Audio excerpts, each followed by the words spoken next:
Alright, that's wrong. Good man. Okay.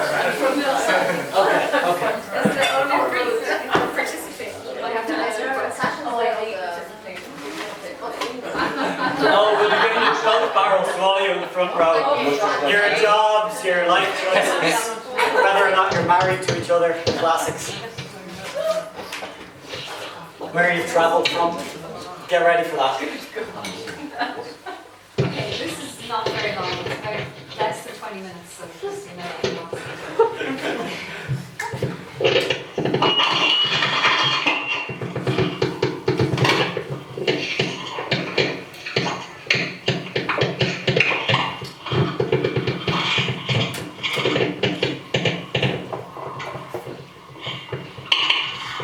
Commission the school that has thought. Commission the school that has thought. State Examinations Commission. Leaving Certificate Examination 2008. Section 1. Art in Ireland.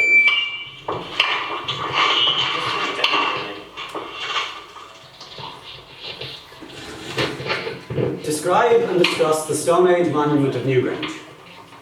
Refer in your answer to form, function and construction techniques. Make particular reference to the location, motifs and techniques used in the stone carvings. And briefly describe and discuss what you know about the communities that made this stone monument. Illustrate your answer. Newgrange is a burial passage tomb located in County Meath on the east coast of Ireland. It dates from 3200 BC. It's one of a cluster of 3 burial tombs in the Boyne Valley, and it's the largest. The other 2 are Nouth and Dowth. It's a large mound taking up approximately 1 acre. It has walls made of white pebbled stones collected from the north of the country and shipped we don't know how. And these walls are supported by a ring of 92 Kerbstones shipped from, or originally from County Kilkenny, so on the south of the east coast. Wicklow.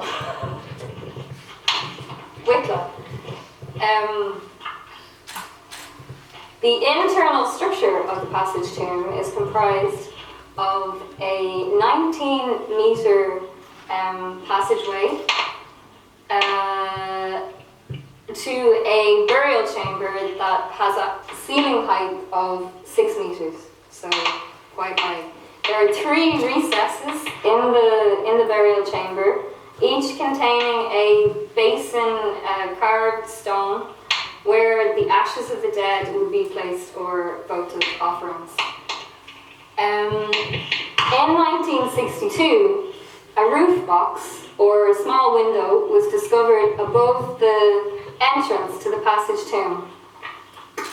On the 21st of December each year at 8:58 a.m., sunlight fills the passageway and the burial chamber for 17 minutes. So on the solstice. At sunrise. On the solstice. Sunrise. I will now describe the motifs and techniques used with particular emphasis on Kerbstone 52. Kerbstone 52 is the Kerbstone diametrically opposite the entrance and the passage stone. I will describe it now.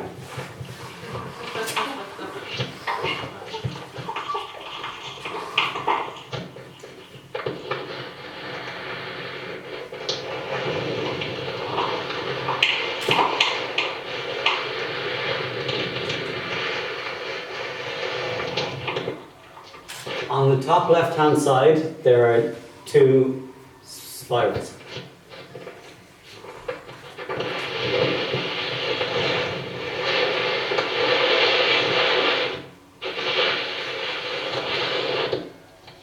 Beside them and to their left, we have a kind of double bow above another smaller spiral.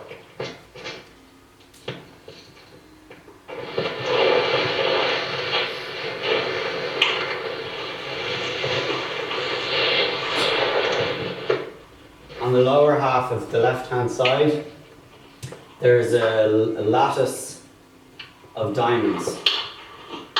The whole stone is centrally divided down the middle by a carved band.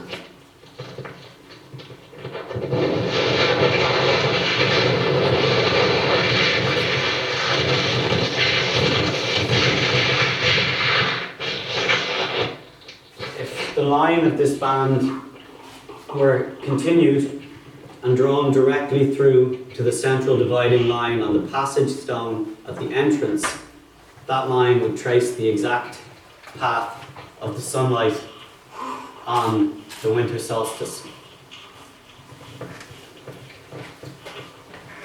The right-hand side of Kerbstone 52.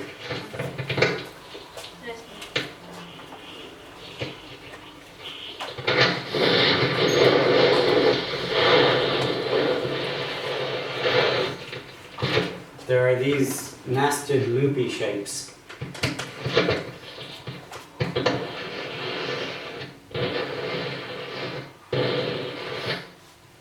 And in the middle, some of them are carved spots.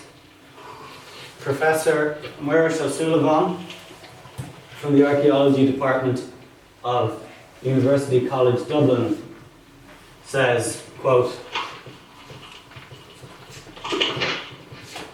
"There are definitely messages, but I think the messages can't just be read by saying, that's a spiral, so it looks like running water, like water running around in circles or something like that. I think it's far more complex than that. These were complex people, sophisticated people, abstract in their thinking and enigmatic as well. But we often can link the art with other parts of the symbolism in these sites. For example, over at Nouth, you will find the art is linked with not just the sunrise and sunset, but more the way the sun moves around the site or in the course of a day. So the longest stretch of undecorated stones at Nouth occurs on the northern side of the mound, and in the same way at Knockrow in County Kilkenny, again the undecorated stones tend to occur on the northern side of the mound. So there is a linkage with the sun, and particularly with these vertical lines with the solstice." End quote. End quote. Yes. Now, I will quote Anne Hickey in describing something about the communities that made this stone monument. No. Yes. Anne Hickey was the caretaker of Newgrange from 60 years, from the 1900s to the 1960s.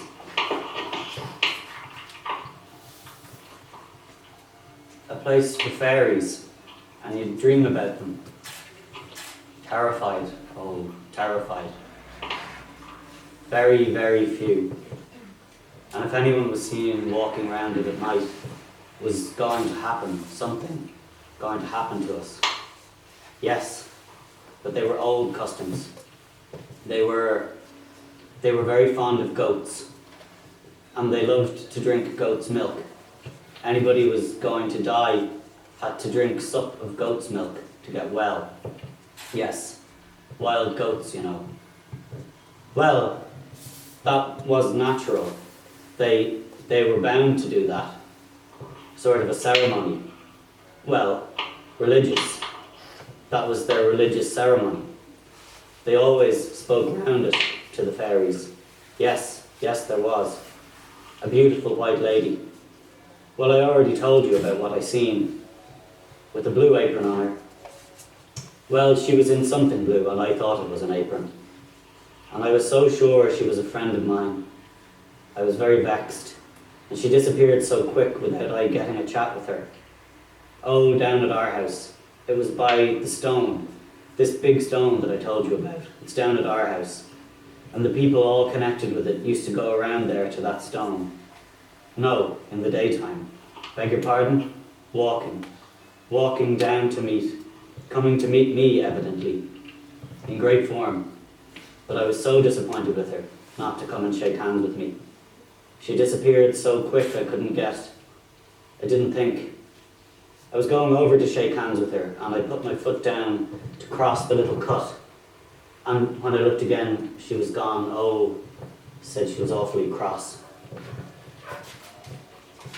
Unquote. To further support what we know about the communities that made this stone, here is an excerpt from 1962 television program News View. Good evening and welcome to News View. From Newgrange, County Meath at the bend of the Boyne. I'm talking to you from this decorated stone which guards the entrance to a tomb which dates back to 2,000 years before Christ. But if the tomb dates 2000 BC, the story is right up to date. Because with me here now is a stone carver from 2000 BC. Now, tell me, carver, what did the old people think of the mound?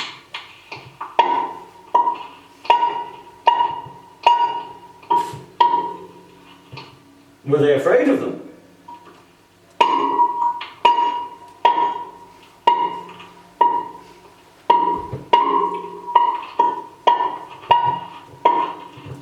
Used to come here to the mound at all?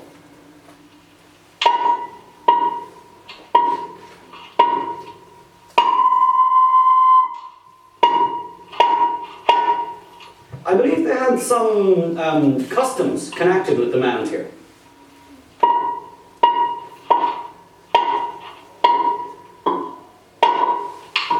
I believe sometimes they used to walk around the stones here.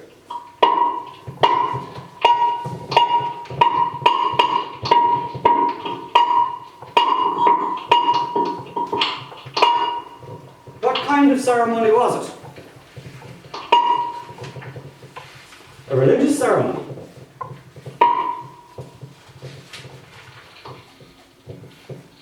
And what was she doing?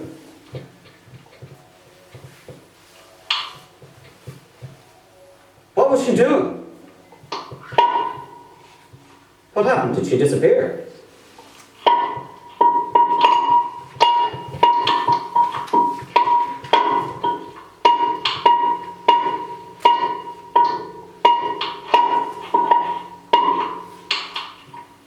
First of all, how did this great big stone and so many of them get up here?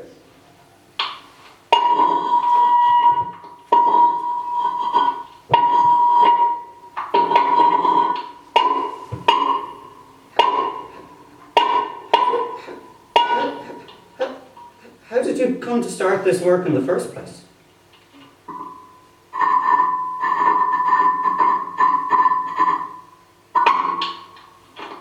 I believe this is a big tourist attraction. I see we have quite a lot of students here right now, at least they look like students to me at any rate.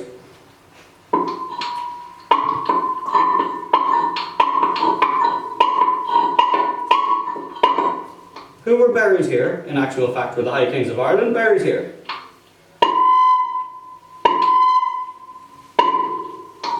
And what's this here?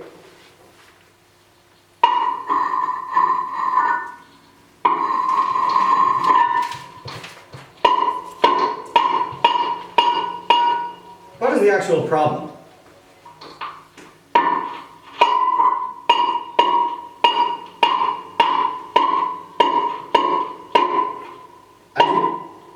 And you feel that would be a very valuable contribution to archaeology?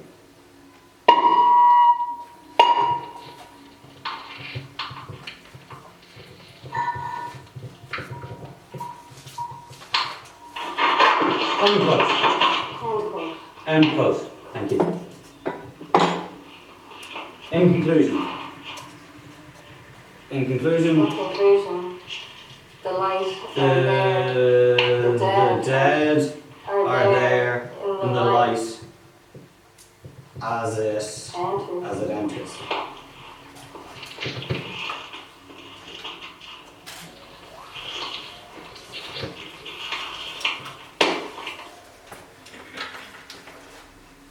Thanks.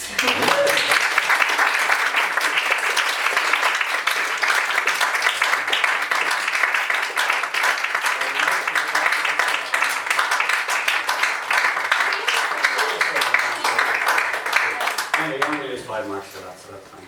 Thanks. End of school exam for Ireland for 2008. Just to give that context. Tracy! Sorry.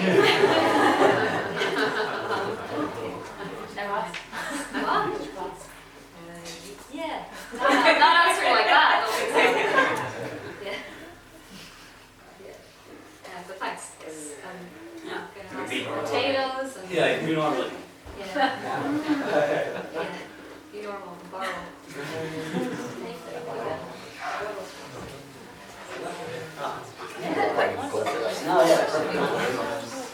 I find it quite hard to touch the floor when I come out of practice.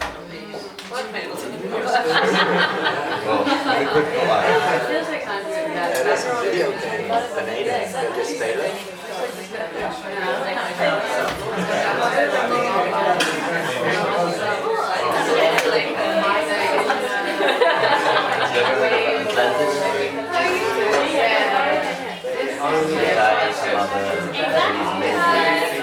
Celebrate that it has many different